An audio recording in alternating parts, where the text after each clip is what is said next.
కార్తీక పురాణము 8వ అధ్యాయము సూక్ష్మధర్మ నిరూపణము అజామిళోపాఖ్యానము.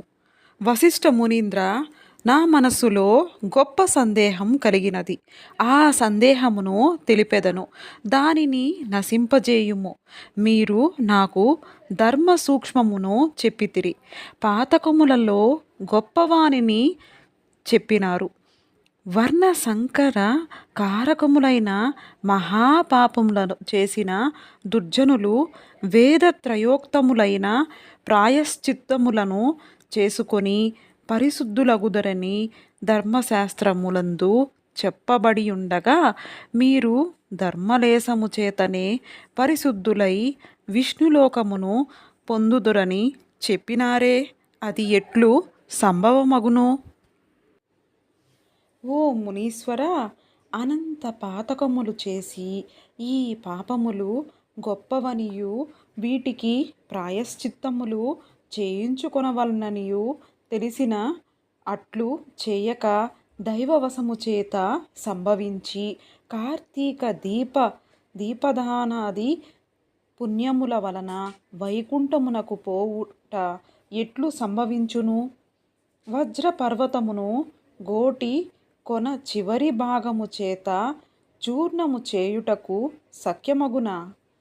తాను లోపల నుండి గృహమునకు అగ్నిని ముట్టించి మండుచుండగా తెలియని వాని వలె ఉండి పుడిసెడు నీళ్లు అనగా చేతికి వచ్చినన్ని జలము అగ్ని మీద చల్లిన ఎడల ఆ అగ్ని చల్లారున?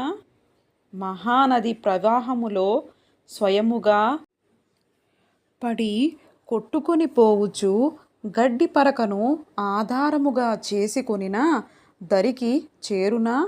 స్వయముగా గొప్ప పర్వతమునెక్కి అక్కడ నుండి క్రిందికి పడుతూ మధ్యనున్న చిన్న తీగ పట్టుకున్న ఎడల పడకుండునా? ఇట్టి దృష్టాంతములను బట్టి చూడగా అధికములైన పాపములను చేసి స్వల్ప పుణ్యము చేత వాటిని నశింపచేయుట ఎట్లు సఖ్యమగును? నాకీ సంశయమును నశింపజేయుము. నాకే కాదు, వినువారికందరికిని ఇది ఆశ్చర్యకరమే. కార్తీక మాఘ వైశాఖ మాసములందు చేసిన స్వల్ప పుణ్యమే అధిక పాతకములను నశింపజేయునని మీరు చెప్పినారు. అది ఎట్టు సిద్ధించును? సూతుడు ఇట్లు పలికెను. ఈ ప్రకారముగా రాజు మాటలను విని వశిష్ఠ మునీంద్రుడు చిరునవ్వు నవ్వి, కొద్ది పుణ్యము చేత పెద్ద పాపములు ఎట్లు నశించునో అని ఆశ్చర్యముతో ఉన్న రాజుతో ఇట్లనెను. ఓ రాజా, వినుము. మంచి విమర్శ చేసితివి. నేను కూడా విచారించి తిని వేద శాస్త్ర పురాణములను విచారించగా ధర్మములలో సూక్ష్మములు ఉన్నట్లు తెలిసినదే. అట్టి సూక్ష్మధర్మములు ఎంత పనినైనా చేయ సమర్థములు. ఒకానొకప్పుడు గొప్ప పుణ్యము కూడా స్వల్పమైపోవును. ఒకప్పుడు స్వల్ప పుణ్యమే అధిక ఫలప్రదమగును. కనుక ఈ విషయమందు సందేహము పొందకుము. చెప్పెదను, సావధానముగా వినుము. ధర్మములు గుణత్రయముతో కూడుకొని స్వల్పాధికములగును.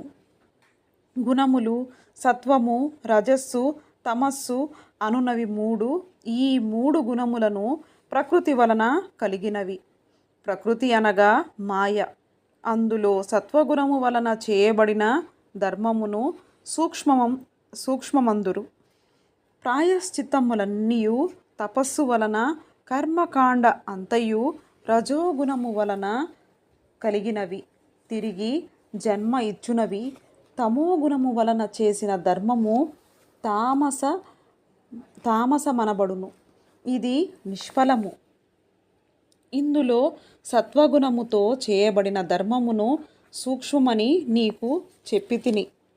అది కొంచెమైనను కాలయోగము వలన వృద్ధి నొందును.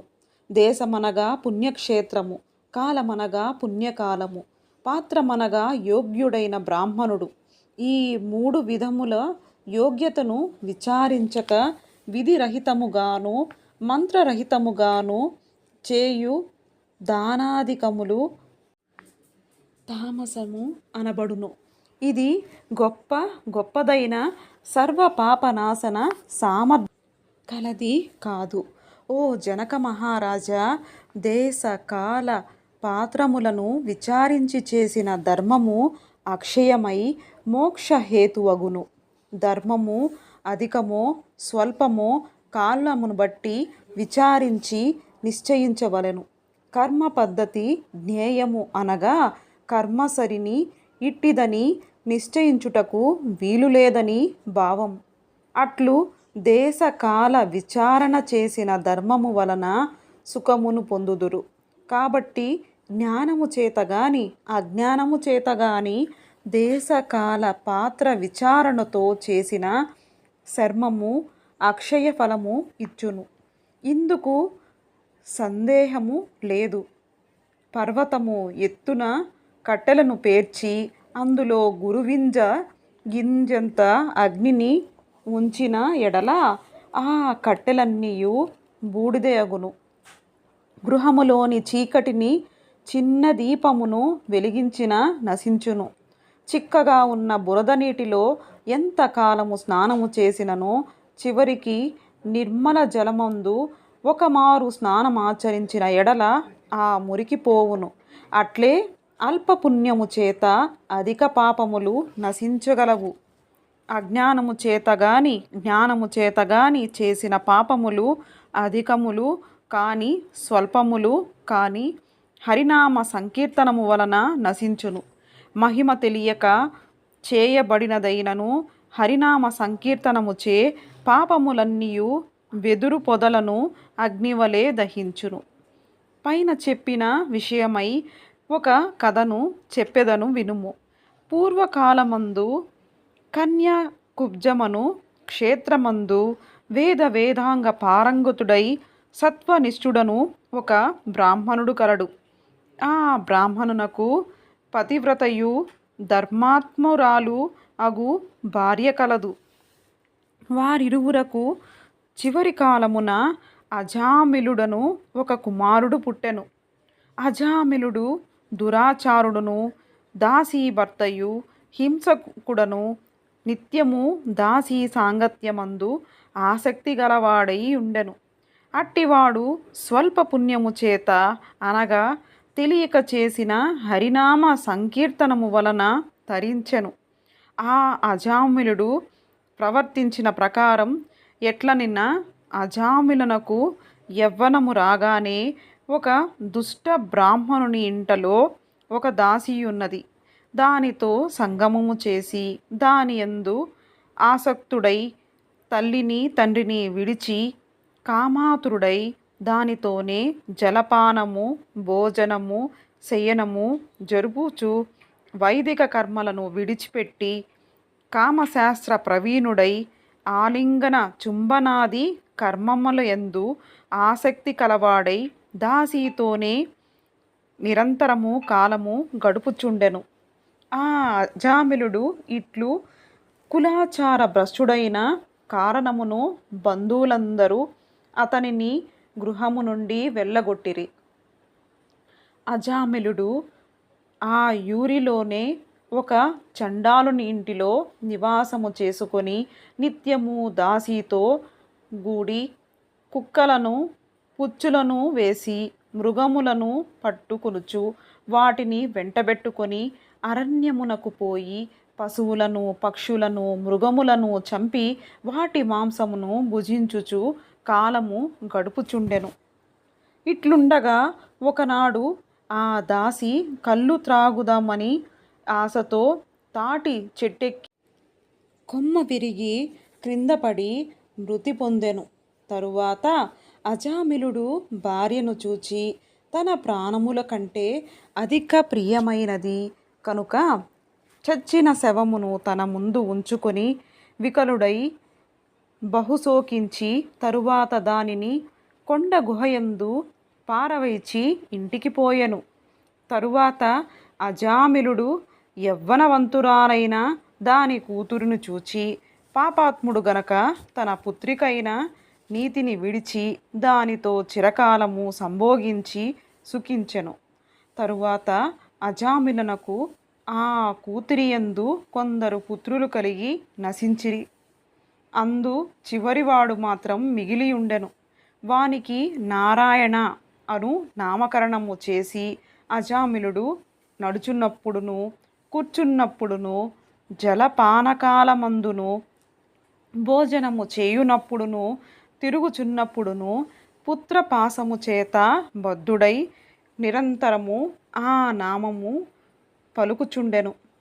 తరువాత కొంతకాలమునకు అజామిళునకు మరణకాలం సమీపింపగా అతనిని తీసుకుని పోవుటకు గాను ఎర్రని గడ్డములు మీసములు కలిగి చేతులందు దండములను రాళ్లను కత్తులను ధరించి భయంకరులైన యమదూతలు వచ్చిరి.